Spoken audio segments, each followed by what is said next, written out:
Hello everyone, welcome to the PR softwares YouTube channel. आज के इस वीडियो में हम देखेंगे डेटा टाइप क्या होता है। पहले दो वीडियो में मैंने आपको बताया था सी लैंग्वेज सॉफ्टवेयर को कैसे इंस्टॉल किया जाता है, बेसिक प्रोग्रामिंग हमने देखा था, वेरिएबल क्या होता है, कांस्टेंट क्या होता है, इन सभी के बारे में हमने डिटेल डिस्कशन किया है। आज के इस वीडियो में हम देखेंगे डेटा टाइप क्या होता है और डेटा टाइप क्यों यूज़ करते हैं। इसके अलावा मैं आपको बताऊंगा नंबर्स को कैसे रीड करते हैं, बेसिक कैलकुलेशन हम कैसे करते हैं, इन सभी चीज़ों के बारे में आज के इस वीडियो में हम देखेंगे। तो सबसे पहले जो क्वेश्चन आता है वो होता है what is data type. So what is data type guys? So data type is nothing but it is use to store the data. It is use to store the data. तो एक definition ये है कि यह data को save करता है। कुछ लोग इसको इस तरह से भी बोलते हैं, it will tell to the variable it will tell to the variable what type of data what type of data to be hold। मतलब यह वेरिएबल को बताएगा कि किस तरह का डेटा स्टोर करना है। लास्ट क्लास में हमने वेरिएबल को पढ़ा था गाइस, आई होप आप सभी को याद होगा। जैसे कि एग्जांपल हमने पढ़ा था a इज इक्वल टू 10 और b इज इक्वल टू 10.5। तो मैंने आपको बताया था ए के पहले हमको क्या चीज लिखना मैंडेटरी है गाइस। हमने बेसिक देखा था इंटीजर, करेक्ट। मैंने बोला था आपको इंटीजर के बारे में मैं आपको नेक्स्ट चैप्टर में बताऊंगा डेटा टाइप, तो वह अभी हम देखने वाले हैं। तो ए में हम लोग नंबर स्टोर कर रहे हैं, यह ए को कैसा पता होगा? तो उसके पहले हमको लिखना होता है डेटा टाइप। तो वही डेफिनेशन में बताया गया, it will tell to the variable what type of data your variable is going to hold. मतलब इंटीजर ए को बताएगा कि आपको नंबर स्टोर करना। अगर मैं वहां पर इंटीजर क्या बताएगा? नंबर के बारे में। अगर मैं सेम चीज यहां पर लिखता हूं फ्लोट, तो यह बताएगा बी को स्टोर करना है डेसिमल में। अगर मैं इस तरह से लिखता हूं character c is equal to a single quote के अंदर, तो यह क्या बताएगा कि आप कैरेक्टर स्टोर करना। तो बेसिकली डेटा टाइप क्या है? यह वेरिएबल को बताएगा किस तरह का डेटा आपको स्टोर करना है। तो बाय हार्ट मत करिए, समझने की कोशिश करिए। डेटा टाइप क्या है? It is use to store the data. और एक डेफिनेशन हम क्या बोल सकते हैं, it will tell to the variable what type of data your variable will hold. So basically data types are three types. First integer, second float, third character. So आपने कुछ लोग अगर पहले से सी जानते होंगे तो आप बोलोगे सर सी लैंग्वेज में तो 8 डेटा टाइप है, आप बता रहे हो 3 डेटा टाइप। सो बेसिकली जो डेटा टाइप्स होते हैं वो है 3 टाइप्स के। फिर इसके अंदर सब categories like short integer, long integer, अनसाइन integer, अनसाइन long integer, float, double, character, wide, like this different data types. लेकिन अगर आप यह 3 के बारे में डिटेल में जानते हो तो remaining data type it's a matter of just 5 to 10 types. तो पहले हम इसके बारे में डिटेल में जानेंगे और आने वाले क्लासेस में मैं आप सभी डेटा टाइप्स के बारे में भी बताऊंगा। तो सबसे पहले इंटीजर क्या होता है? it is used to store the number। it is used to store the numbers। so जब भी आपको नंबर स्टोर करना है आपको डेटा टाइप यूज करना होता है इंटीजर। यह पॉजिटिव और नेगेटिव दोनों भी वैल्यू को स्टोर करता है। उसके बाद में होता है फ्लोट। फ्लोट किस लिए होता है? It is use to store the decimal value. It is use to store the decimal value. जब भी आपको डेसिमल वैल्यू को स्टोर करना है तो आप यूज करोगे फ्लोट। अगर आप इंटीजर में डेसिमल वैल्यू को स्टोर करोगे तो बाय डिफॉल्ट राउंड ऑफ कर देगा। अगर आपने 10.5 लिखा तो वो 10 ही कंसीडर करेगा। लेकिन फ्लोट में आप इंटीजर नंबर अगर आप 10 लिखते हो तो 10.0 कंसीडर होगा। तो यह चीज आपको ध्यान रखना है। कैरेक्टर, कैरेक्टर क्या होता है? It is use to store alphabet. It is use to store the alphabet. जब भी आपको कोई अल्फाबेट स्टोर करना है उसके लिए कैरेक्टर यूज होता है। तो अगर आपको एग्जाम में पूछा गया है व्हाट इज डेटा टाइप, तो सिंपल यह डेटा टाइप का थ्योरी है। क्या थ्योरी है? It is use to store the data. It will tell to the variable what type of data it will hold. Then integer मतलब numbers के लिए use होता, फ्लोट मतलब डेसिमल के लिए, कैरेक्टर मतलब अल्फाबेट। अगर आपको एग्जाम्पल देना है तो आप इस तरह से एग्जाम्पल दे सकते हो। 10 सेमीकोलन देना mandatory guys. b is equal to 20.5, character c is equal to. तो आप इस तरह से एग्जांपल दे सकते हैं। इसको हम प्रोग्रामिंग में देखेंगे। तो बेसिकली ये हो गया डेटा टाइप का थ्योरी। तो सेम चीज को हम प्रैक्टिकली करके देखते हैं। तो late us start with the example. तो सबसे पहले कोई भी प्रोग्राम लिखना है तो हम लोगों को क्या लिखना जरूरी है, हैश इंक्लूड stdio.h। उसके बाद में हम लिखेंगे हैश इंक्लूड conio.h। कोनियो के बारे में मैंने आपको अभी इंट्रोड्यूस नहीं किया है तो मैं कोनियो को रिमूव करता हूँ। Don't worry guys, without conio हम पूरे प्रोग्राम एग्जीक्यूट करेंगे, लेकिन जब हम हेडर फाइल डिस्कस करेंगे उस टाइम पे मैं कोनियो के बारे में आपको बताऊंगा। वाइड मेन मैंने बताया था, वाइड मेन क्या होता है, it is a starting point of a program. Then अभी मुझे चाहिए एक नंबर को स्टोर करना है, तो integer a is equal to 10 मैंने दिया है, और printf मुझे प्रिंट करना है a is equal to %d a। मैंने आपको सी लैंग्वेज में मल्टीपल टाइप से डेटा को कैसे प्रिंट करता है वो ऑलरेडी मैंने बता दिया है। अगर किसी ने वो वीडियो मिस किया है तो स्टार्टिंग का फर्स्ट लेक्चर देखिए, उसके अंदर मैंने उसके बारे में फर्स्ट और सेकंड लेक्चर में बताया है। तो अभी मैंने क्या किया, एक वेरिएबल को क्रिएट किया है a इज इक्वल टू 10, और वह 10 का वैल्यू स्क्रीन पे मैंने प्रिंट कर दिया। ये बेसिक प्रोग्राम में बता रहा हूँ। तो पहले हम इस प्रोग्राम को सेव करते हैं। मैंने बताया आपको डायरेक्टली कंपाइल एंड रन करिए। इसमें एडवांटेज मैंने आपको सबसे पहले सेव करके कंपाइल करना बताया, सेकंड में मैंने डायरेक्ट कंपाइलेशन बताया, थर्ड में मैं कंपाइल और एग्जीक्यूट बता रहा हूँ। तीनों भी चीजें ध्यान रखिए। इस फॉर्मेट में क्या होता है, पहले ये सेव पूछेगा, तो मैं सेव कर देता हूँ p1.c। जैसे मैं एग्जीक्यूट करूंगा ये कंपाइल करेगा, आप देखोगे कंपाइल, और कंपाइल होने के बाद में एग्जीक्यूट करेगा। तो ये जो कंपाइल और एग्जीक्यूट वाला स्टेप्स है, आपको बार बार कंपाइल एग्जीक्यूट सब करने का जरूरत नहीं, एक ही स्टेप में आपका पूरा काम हो जाएगा। तो आपको यह चीज ध्यान रखना है। तो अभी मेरा a इज इक्वल टू 10 तो आउटपुट आ गया, लेकिन अभी जो मेरा रिक्वायरमेंट है, सर अगर मैं इस प्रोग्राम को 10 टाइम्स एग्जीक्यूट करूंगा तो आउटपुट क्या आएगा, a is equal to 10, a is equal to 10, every time वही आउटपुट आएगा। आप देख सकते हो, मैं अगर रन करूंगा तो a इज इक्वल टू 10 ही आएगा।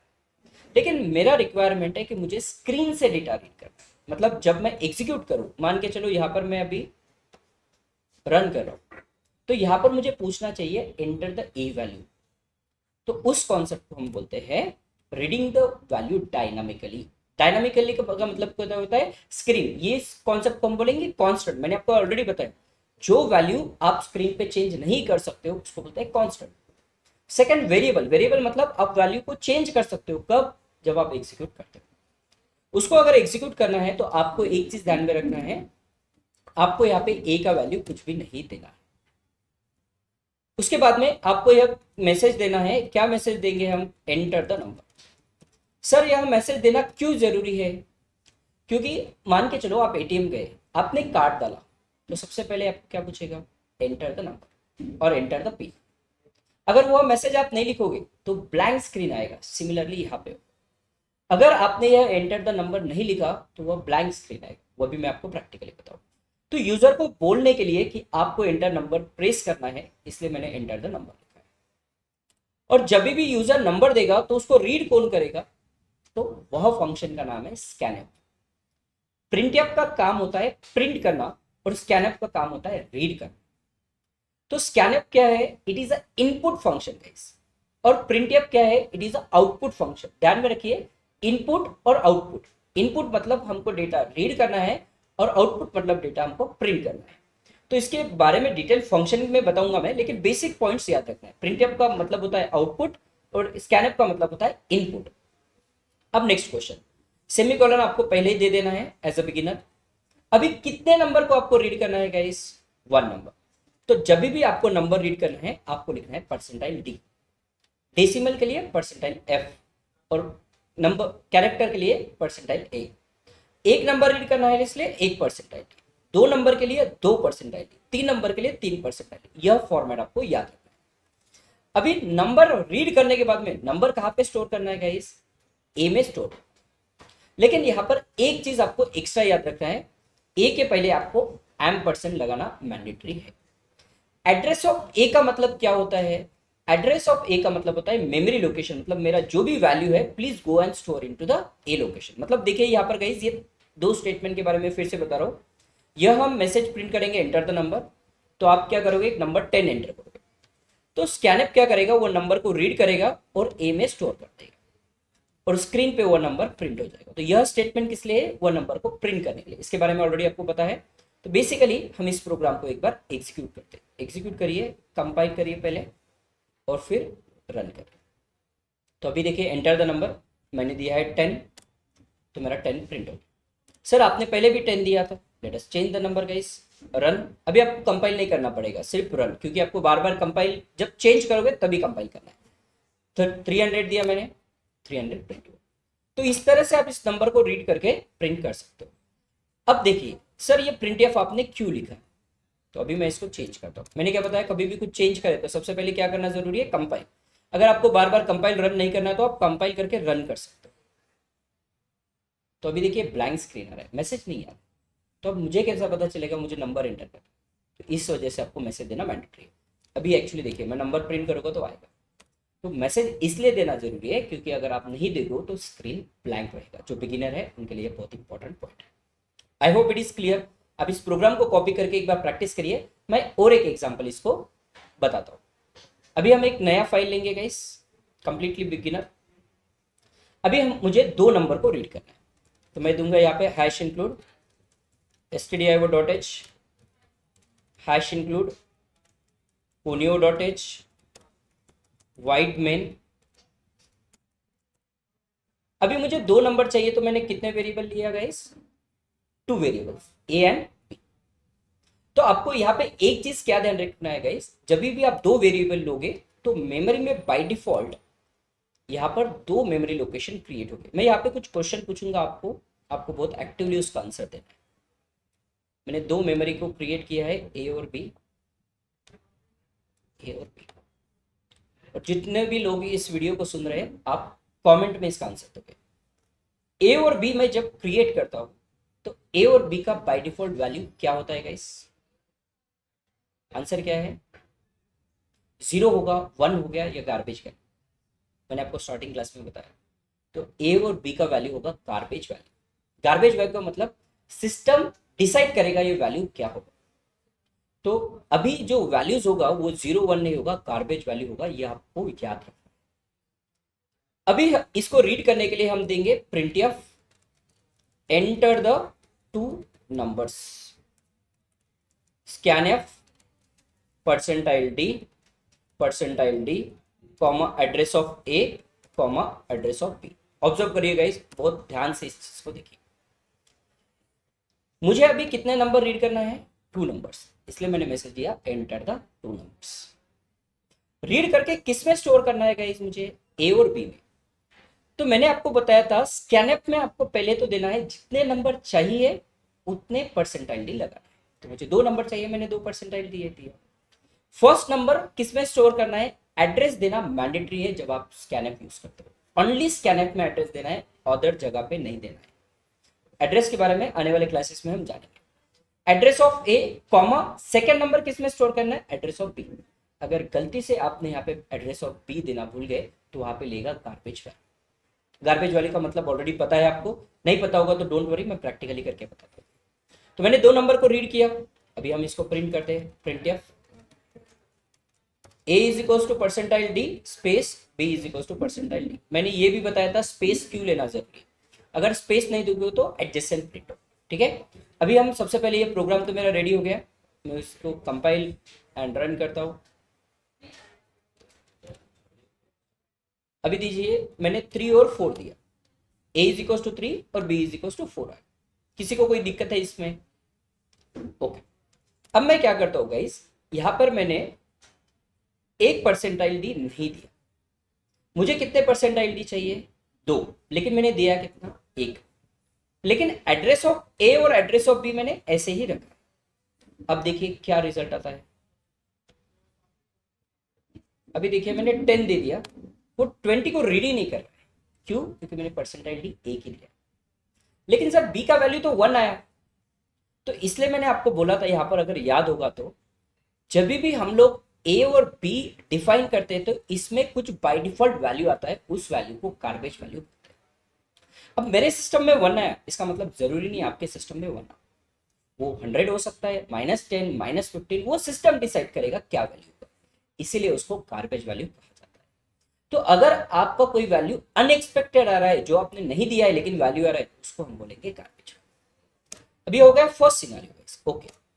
अब what is second scenario. Second scenario, sir मैंने 2 परसेंटाइल डी तो दे दिया, लेकिन मैंने यहाँ पर बी लिखना भूल गया या ए लिखना भूल गया, तो उस सिनारियो में भी सेम कॉन्सेप्ट आएगा। मैंने 5 और 6 दिया। अभी देखिए सेकंड वैल्यू वो एरर दे रहा है, मतलब कुछ प्रिंट ही नहीं हो रहा है। वो बोल रहा है सर आपको 2 वैल्यू को स्टोर करना है, लेकिन आप 2 वैल्यू किसी में स्टोर ही नहीं कर रहे हो, वो प्रोग्राम को पता ही नहीं वो क्या हो रहा है। तो इस वजह से जब भी आपको 2 वैल्यूज चाहिए, address of a comma address of b आपको चाहिए। इस कॉन्सेप्ट को हम बोलते हैं एक्सेप्शन भी बोलते हैं। एक्सेप्शन क्या होता है क्या नहीं, वो आने वाले क्लासेस में हम जानते हैं। तो अभी आपका 4 और 5। तो आप अगर इस तरह से आपका प्रोग्राम सडन क्लोज हो रहा है, तो आपको क्या ध्यान में रखना है कि आप यहाँ पर प्रॉपरली दोनों भी बैलेंस नहीं कर रहे हो। तो सिंपल इस तरह से आप इस प्रोग्राम को कर सकते हो। अभी मैं सभी स्टूडेंट को एक टास्क दे रहा हूँ, सभी लोग क्विकली इसको करके कमेंट में डालिए। आपको रीड करना है, write a C program to read 3 numbers and print the 3 numbers। मतलब आपको 3 numbers को रीड करना है और 3 numbers को प्रिंट करना है। तो वह आपका आंसर मैं चेक करूँ। गाइस हम लोग एक व्हाट्सएप ग्रुप भी बनाने का प्लान कर रहे हैं। अगर आप फ्री में कुछ अपडेट्स वगैरह जानने चाहते हो तो आप नीचे कमेंट में लिख सकते हो I want to join the WhatsApp group. मैं आपको व्हाट्सएप ग्रुप में ज्वाइन करूंगा, वहाँ पर आपको सभी अपडेट्स आएंगे इस तरह के फ्री में। तो इस तरह के क्वेश्चन हमारे टीम वहाँ पे चेक करेंगे, आपका प्रैक्टिकल मैन्युअली चेक करेंगे एक एक का, तो आपको और ज़्यादा आसान। क्लियर? तो ये आपको टास्क है, let us go with the next task. अब यह नंबर रीड करने के बाद में अभी मुझे डेसिमल वैल्यूज को रीड करना है। तो सबसे पहले मैं देखता हूं कि इसी के अंदर मैं डेसिमल वैल्यूज को रीड कर सकता हूं या नहीं कर सकता। तो मैंने गाइस स्टार्टिंग में एक कॉन्सेप्ट बताया था जिसमें एक एरर आ रहा था, अगर आपको याद होगा तो। मुझे यह नंबर पूछ रहा है लेकिन मैं वैल्यू दे रहा हूं 10.4 और 56.7। बट ये क्या वैल्यू ले रहा है गाइस? 10 तो ले लिया, बट बी का वैल्यू क्या ले रहा है क्या प्रॉपरली? नहीं। तो इसका मतलब मेरा जो प्रोग्राम है जैसा मैं सोच रहा हूं वैसा वर्क नहीं कर रहा है। Let us run once again 4.5 6.7। तो मेरे वैल्यूज जो है प्रॉपरली वर्क नहीं कर रहे। तो मैंने आपको बहुत क्लियरली एक चीज बताया है, जब भी आपको नंबर्स चाहिए उस टाइम पे क्या लेना जरूरी है गाइस? फ्लोट। सर लेकिन मैंने फ्लोट तो चेंज कर दिया, भी ये मेरा प्रोग्राम रन होगा क्या? Let us try. यह रन नहीं होगा, क्यों वो बता दो मैं। 7.8 सर 0 0 आ रहे सर, लेकिन मैंने तो फ्लोट दिया। आप जब फ्लोट देते हो तो और एक चीज चेंज करना इंपॉर्टेंट है, वो है फॉर्मेट स्पेसिफायर। अगर आप ऊपर फ्लोट देते हो तो जहां पर भी आपने फ्लोट के वेरिएबल्स यूज किए हैं वहां पर आपको परसेंटाइल एफ देना मैंडेटरी है। तो लास्ट प्रोग्राम और इस प्रोग्राम में ओनली वन चेंज है। फ्लोट के जगह पे पहले हमने लिखा था इंटीजर, अभी हमने लिखा है फ्लोट। और जहां पर परसेंटाइल डी था वहां पे percentile F, rest everything is same. Late us run, compile and run. 4.5 6.7। और बाय डिफॉल्ट डॉट के बाद में कितने प्रिसिशन लेता है गाइस? 6, जो कि मैंने ऑलरेडी आपको बताया है। अगर इस प्रोग्राम में किसी को कंफ्यूजन है तो मैं सेम प्रोग्राम 3 नंबर के साथ में रीड करता हूँ। अगर आप मेरे साथ में प्रैक्टिस कर रहे हो तो आप आपका लैपटॉप ओपन करके प्रैक्टिस कर सकते हो या फिर मेरे साथ में रिपीट करते हो। सबसे पहले हमें इस stdio.h को क्या बोलते हैं हम? Header file. फिर हमें लेना है मेन सेक्शन। कितने नंबर रीड करना है हमें? 3। तो मैं फ्लोट a b c। तो बाय डिफॉल्ट वैल्यूज क्या है गाइस? ए बी सी के garbage value, don't forget, very good. फिर मैसेज देना है आपको enter the 3 numbers, enter the 3 numbers. उसके बाद में स्कैन एफ, कितने परसेंटाइल एफ गाइस? 3, 1 2 3। स्टोर किस में करना है? Address of a comma address of b comma address of c. Print कैसे करना है? Print f percentile a is equals to percentile f space b is equals to percentile f c is equals to percentile f comma a comma b comma c। अब same programme को हम compile और run करेंगे। Execute, compile and run.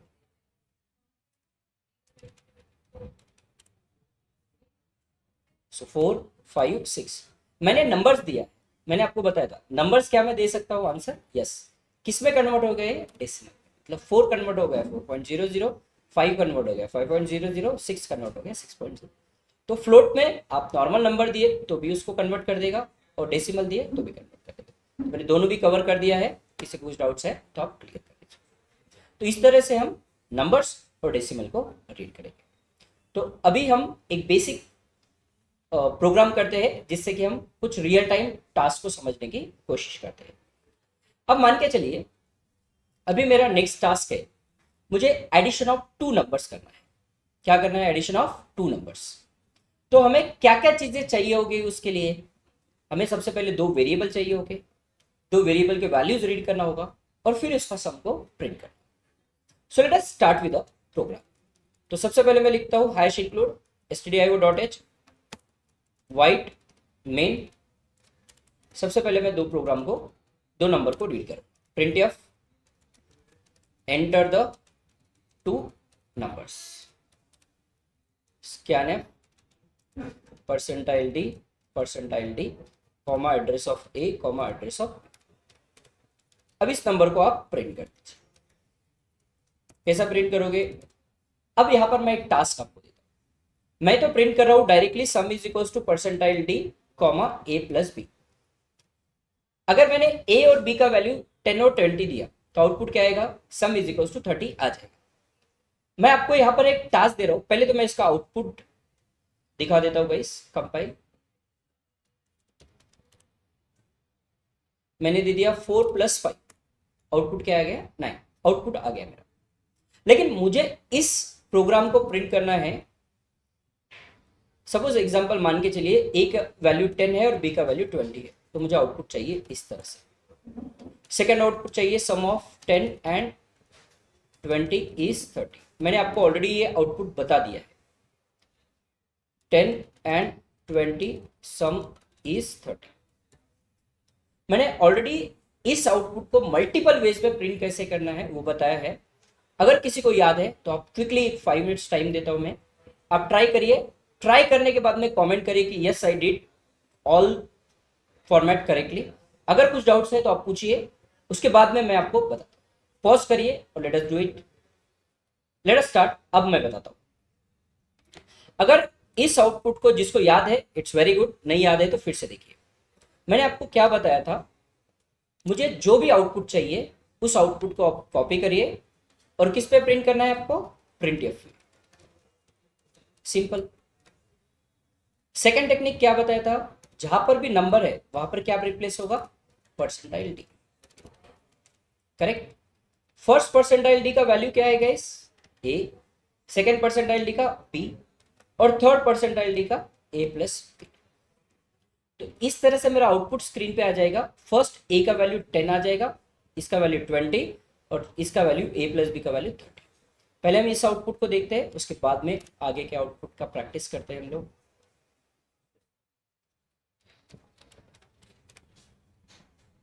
समझ में आ रहा है। अब आप लोग बताइए मुझे ये सेकंड और थर्ड का क्या होगा। सिंपल, मुझे क्या करना होगा, printf पहले मैं लिखूंगा, मुझे जो भी आउटपुट चाहिए मैं उसे कॉपी और पेस्ट कर दूंगा। जहां पर भी नंबर है वहां पे रिप्लेस करूंगा %d